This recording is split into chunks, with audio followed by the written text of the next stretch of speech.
ဟုတ်တယ်မဲ့သင်ခန်းစာတော့ feather နဲ့ modify selection ဆိုတဲ့ selection တွေပြုပြင်တဲ့သင်ခန်းစာပဲဖြစ်ပါတယ်ကျွန်တော်တို့မှတ်ထားတဲ့ selection တွေကိုပေါ့ပုံမကောင်းမွန်အောင်ပေါ့အထူးပြုလုပ်ခြင်းပဲဖြစ်ပါတယ်အခုဆိုရင်ပေါ့ကျွန်တော်ဒီပန်းသီးပုံ select မှတ်မယ်ပေါ့ select မှတ်တဲ့အခါကျွန်တော်ဒီ measure 1 2ကိုရွေးပြီးတော့ select မှတ်ပါတယ်ဟိုဒီမှာအဖြူရောင် area ကိုမှတ်လိုက်ပြီပေါ့ပြီးရင်ကျွန်တော်ဒီ gradient 2တို့ paint bucket 2တို့အသုံးပြုပြီးတော့ဆေးချက်ကြည့်ပါမယ်ဟိုအနည်းအောင်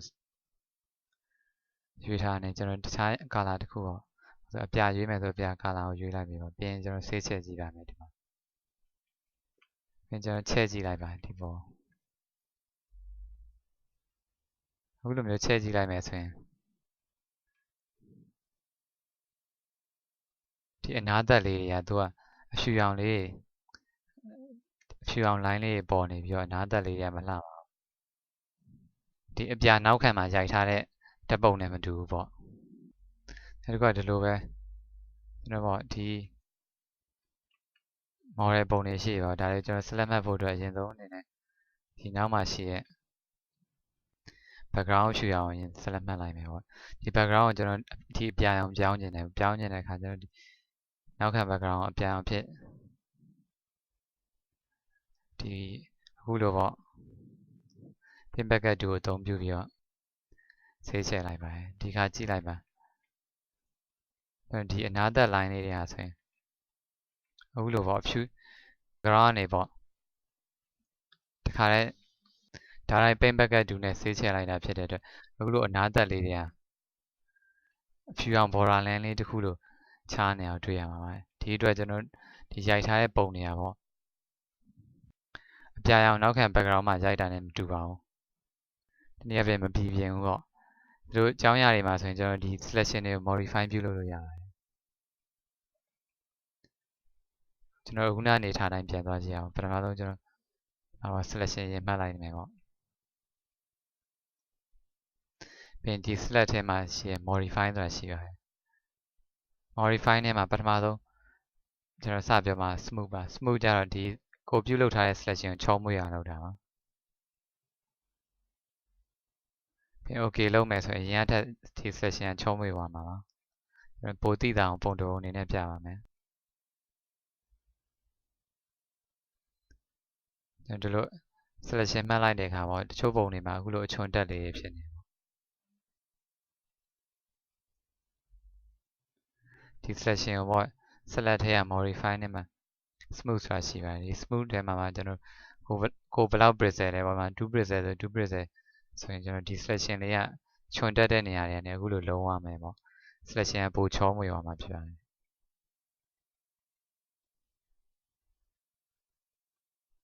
1ဆိုရင်1ပေါ့ကျွန်တော်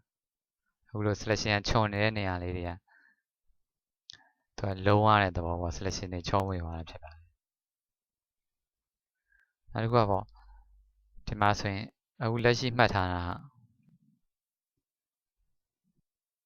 အဖြူအောင် area ပေါ့အဲ့ရနေကျွန်တော်ဒီ selection ကို invert လုပ်လိုက်မယ်ပေါ့ select ထဲမှာ invert လုပ်လိုက်တယ်အခုဆိုရင် selection ကဘယ်ကိုရောက်သွားပြီလဲဆိုတော့ပန်းသီးပုံရောက်သွားပြီပေါ့အခုလက်ရှိ selection ကပန်းသီးပုံရောက်သွားပြီဒီအနားသက်လေးတွေကိုကြည့်လိုက်မယ်ဆိုရင်ဒီ selection ကဒီအနားအောက်မှာပြေးနေပေါ့ကိုကဒီပန်းသီးပုံ selection ကိုပေါ့ပုံမူပြီးတော့ချဲ့ထွင်ခြင်းနဲ့ selection ကိုပိုကြည့်အောင်လုပ်ခြင်းနဲ့ဆိုရင် select ထဲကနေ modify နဲ့ expand ဆိုတာရှိပါတယ် expand ဆိုတာကြကိုလက်ရှိမှတ်ထားတဲ့ selection ထက်ကိုဒီ area ထက်ကိုပို့ပြီးတော့နေရာယူလိုက်တာဘယ်လောက်နေရာယူမလဲဆိုတော့ဒီမှာကဏ္ဍရိုက်ထည့်ပြီး1 pixel ဆို1 pixel ပေါ့ဘေးနားကိုဒီ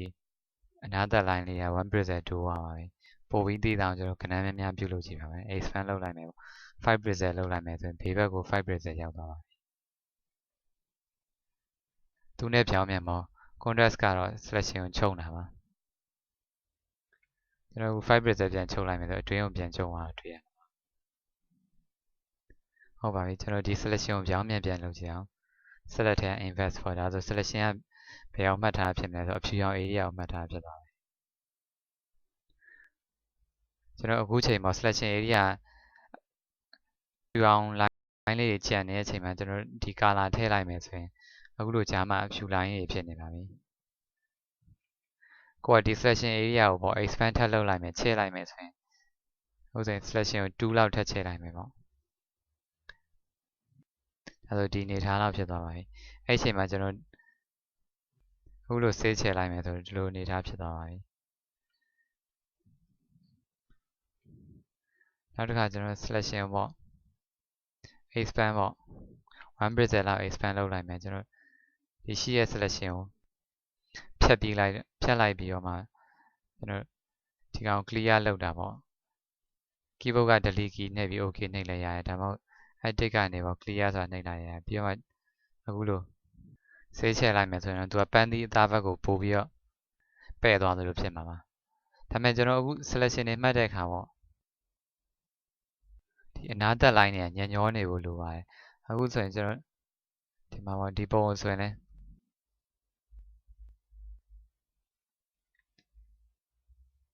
ဆေးချလိုက်မယ်ဆိုရင်ဒီလိုပုံစံဖြစ်သွားတယ်ပေါ့အဲ့ခါကိုကဒီဖြူနေတဲ့အနားသက်လေးမပါအောင်ပေါ့ပို့ပြီးတော့ပြီးပြန်ကျွန်တော်က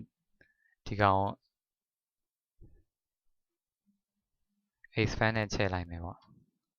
ချဲ့လိုက်ပြီးရဲ့အခါfeather ဆိုတာရှိပါတယ် select ထဲမှာ modify နဲ့ feather ဆိုတာရှိပါတယ်ဒီ feather ဆိုတော့ဒီအနားသက်လေးတွေကိုနည်းငယ်ဝါးအောင်ပေါ့ pixel လေးတွေရောထွေးသွားအောင်ပြုလုပ်တာပါဒါဆိုဒီနောက်ခံ background နဲ့ဒီပုံဟာပေါ့ model ပုံတွေကပို့ပြီးတော့ pixel တွေရောထွေးသွားမှာပါပြီးရင်ကျွန်တော်အခု save ချဲ့ကြည့်ပါမယ် keyboard က delete key ပဲဖြစ်ဖြစ်ပေါ့ကျွန်တော် order နဲ့ backspace ကိုပဲဖြစ်ဖြစ်နှိပ်လိုက်တာ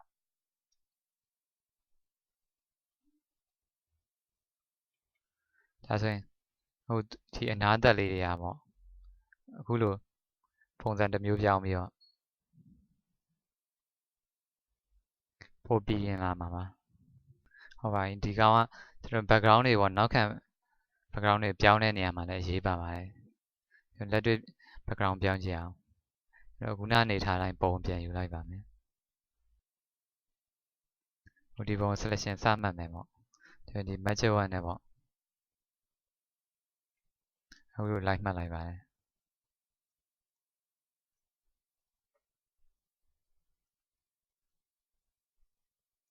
ဒီလက်ကြားလေးတွေလည်းလိုက်ပြီးတော့မှတ်ပေးပါ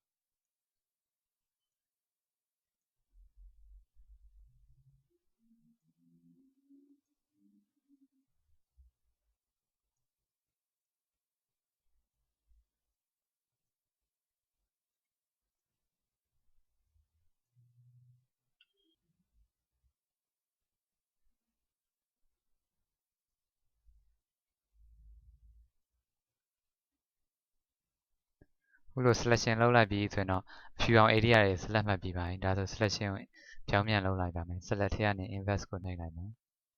ပြီးရင်ကျွန်တော်ဒီအခုန selection modify လုပ်ထားတဲ့ effect တွေတခုမှမသုံးမဲနဲ့ပေါ့ကျွန်တော်ဒါလိုက်ရှုခင်းပုံနဲ့ထည့်ကြည့်ပါမယ်ဟုတ်ဒီ model ပုံတွေကိုကျွန်တော်ဖိဆွဲပြီးတော့ရှုခင်းပုံနဲ့အခုလိုဆွဲထည့်လိုက်ပါပြီအဲ့တော့ဒီရှုခင်းပုံလေးတွေရောက်လာပါပြီအခုလိုအဝေးကကြည့်မယ်ဆိုရင်တော့မသိတာပါဘူးဒါပေမဲ့ကျွန်တော်အနီးကကြည့်လိုက်တဲ့အခါပေါ့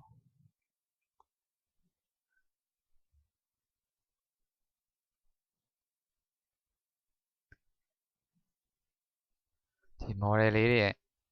အနားသက် line တွေကြည့်ပါသူတို့ကဒီရှုခင်းနဲ့ပေါ့ရှုခင်းနဲ့တနေရာထဲမှာရိုက်ထားတဲ့ပုံစံနဲ့မတူဖြစ်နေပါတယ်သူတို့ကဒီအနားသက် line လေးတွေရဲ့ပုံစံမကျမှုကြောင့်ပေါ့ကျွန်တော်တိတ်မပြီးပြင်းဖြစ်နေပါဒါဆိုကျွန်တော်အခုနနီလန်းနဲ့သုံးကြည့်အောင်ဒီ selection တွေကိုပေါ့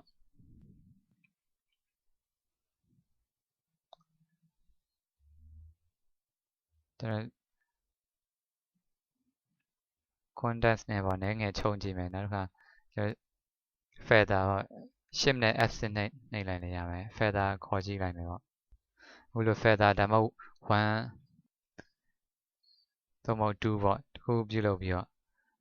okay နှိပ်လိုက်ပါပြီးရင်ဒီ selection လေးတွေကိုကျွန်တော်ဒီ image တွေကိုဆွဲထည့်ကြည့်ပါမယ်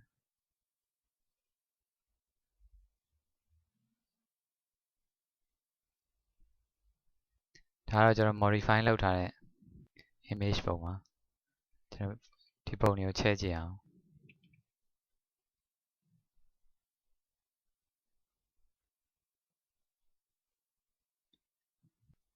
ပုံချဲကြည့်လိုက်တဲ့အခါမှာလည်းကျွန်တော်တို့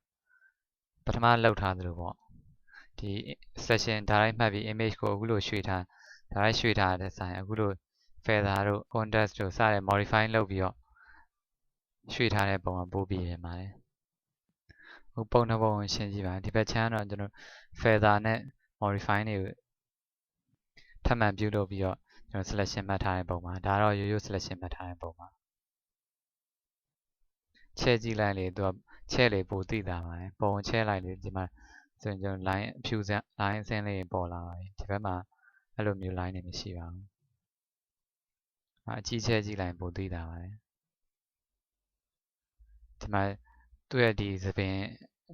အနာသက်နဲ့ကျွန်တော်ဒီသပင်အနာသက်လေးကိုကြည့်ရင်သိပါတယ်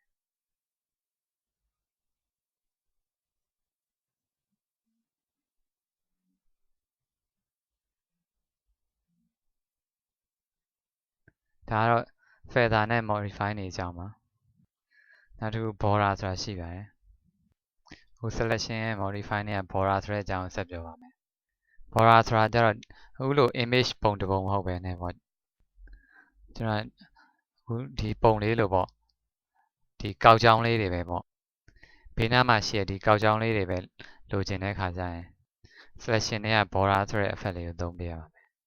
ဟုတ်ပထမဆုံးဒီ model ပုံ select မှတ်လိုက်မယ်ပေါ့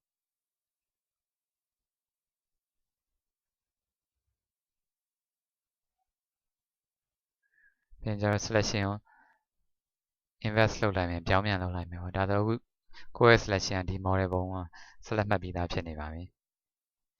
ပြီးရင်ကျွန်တော် select ထဲက modify နဲ့က border ဆိုတာကိုရွေးလိုက်ပါဒါတော့ကျွန်တော်ဒီ border ကိုပေါ့ line ကိုပေါ့ selection border line ကိုဘယ်လောက်အထူပါလိုချင်လဲဆိုတာမှာ1 pixel ဆိုရင်တော့1 pixel ဆိုကျွန်တော်ဒီမှာပေါ့ဒီကြားထဲမှာရှိတဲ့ selection လေးက1 pixel border line လေးဖြစ်ပါလိမ့်မယ်new layer တစ်ခုခေါ်လိုက်ပါမယ်ဒီ selection လေးကိုပေါ့ဆေးချဲ့ကြည့်ပါမယ်အဲဒါ1 pixel border line လေးနေပါဒီပုံဖြောက်ကြည့်လိုက်ပါဒါကျွန်တော်1 pixel ရှိတဲ့ border line လေးပေါ်မှာဆေးချဲ့လိုက်တဲ့အခါဖြစ်သွားတဲ့ပုံပါသူရဲ့ဒီပုံရဲ့ဒီ image ခုလုံးမဟုတ်ဘဲねပေါ့ဒီ image ရဲ့ကောက်ကြောင်းလေးတွေပဲရွေးပြီးတော့ထုတ်လိုက်တာပါ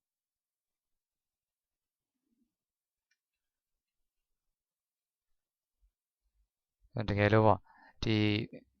border line မှာပေါ့ခုနလို1မဟုတ်ဘဲねကျွန်တော်5လို့လုပ်လိုက်မယ်ဆိုရင် pixel line ကပိုထူသွားမှာပါပြီးအခုလို့ကျွန်တော်ဒီ line တွေကြီးပဲပေါ့တရားချယ်လိုက်မယ်ဆိုရင်ပို့ပြီးတော့ line တွေထူသွားတော့တွေ့ရမှာပါဒါတော့ကိုပြုတ်လုပ်တဲ့ဒီ border line ထူပါပေါ်မှာမူတည်ပါတယ်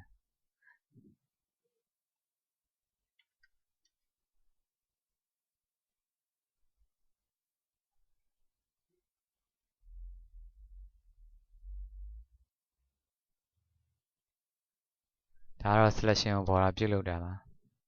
ကျွန်တော် image တွေပေါ့ cartoon ပုံစံလေးပြောင်းနေတဲ့အခါဆိုလို့ဒီလိုမျိုး border လေးပြုတ်လုပ်လို့ရပါတယ်ဒီသင်ခန်းစာတော့ selection ရဲ့ feather နဲ့ modify effect တွေအသုံးပြုတဲ့သင်ခန်းစာပဲဖြစ်ပါတယ်